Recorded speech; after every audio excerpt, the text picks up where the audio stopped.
कन्या सुचिता, घर बसल्या कोकण दर्शन मध्ये तुमचं स्वागत आहे। आज तुम्हाला मी दर्शन करवणार आहे ते म्हणजे आपलं केशवराज मंदिर आसूद। दापोली मधलं केशवराज मंदिर हे सर्वात प्रसिद्ध असं मंदिर आहे आणि आज तुम्ही या केशवराज मंदिराची माहिती जाणून घेणार आहात।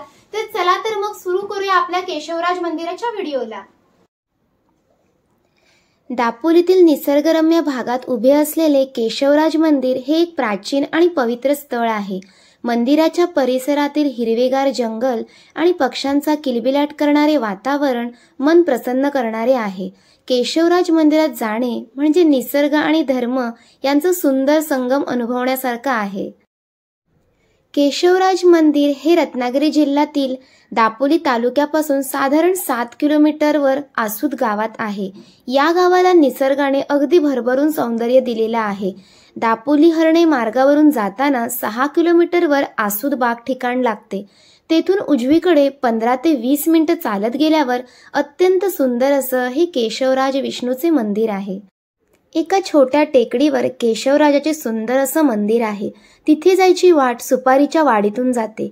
मातीच्या पायऱ्या आहेत, 50 उतरायच्या आणि मग नदी आहे। ती ओलांडून पलीकडे गेलं की 150 मातीच्या पायऱ्या चढायच्या। आजूबाजूला आंब्याची रातांब्याची झाडे व टुमदार दगडी मंदिर आहे। असं हे मनमोहक निसर्गाच्या सानिध्यात वसलेले केशवराजाचे मंदिर। अगदी शेकडो वर्षापासून मेहनतीने जपलेला पाण्याचा स्रोत काही वर्षातच असंवेदनशीलपणे स्वतःला प्रगतशील म्हणवणाऱ्या पर्यटकांनी तुंबवला। कधी कधी मला असं वाटतं की उथळ शिक्षण पद्धतीत पोचलेल्या 3-4 पिढ्या आपल्या एन्जॉयमेंट मध्ये इतक्या बेधुंद असतात की आजूबाजू स्थानावर प्लास्टिक फेकून, गुटखा थुंकून, घाण करू नये ही बेसिक कर्टसी पण विसरून जातात।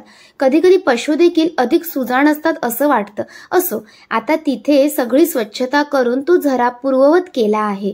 वर जायची बंदी कायम आहे, पण ते निसर्गरम्य देऊळ सर्वांसाठी खुलं आहे। ओम हे नाव भारतीय अध्यात्मशास्त्रात या संपूर्ण विश्वासाठी दिलेले आहे। या विश्वाला पूर्णपणे जाणून कसे घ्यायचे हे ओमच्या युक्तीचा अभ्यास केल्यास पटकन कळते। या विराट सनातन विश्वरूपाला जाणले तर नराचा नारायण होतो। नर म्हणजे विश्वाला जाणून घेण्याची इच्छा असणारा किंवा इच्छा असणारी व्यक्ती। नारायण म्हणजे संपूर्ण विश्व जाणणारी व्यक्ती। हे संपूर्ण विश्व जाणून बुद्धित्व काय स्थिर होते। वासुदेव सर्वमिती म्हणजे हेच की सर्वत्र एक अखंड अस्तित्व आहे आणि त्यातच मी आहे। मी सहित दिसणारे चराचर विश्व हेच एकमेव स्वरूप आहे। यात तू असे काहीच नाही। जे काही आहे ते एकाच विश्वरूपात आहे। हा विचार बुद्धीत स्थिर कर आणि हे केल्यावर जी बौद्धिक उत्क्रांती प्राप्त होईल त्यालाच विष्णुपद दापोलीतील निसर्गरम्य नटलेलं केशवराज मंदिर सगळ्यांच्या मनाला भावणारं आहे।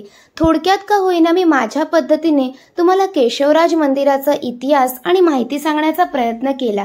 तर आवर्जून तुम्ही हा व्हिडिओ बघा आणि आपल्या केशवराज मंदिराला भेट नक्की द्या।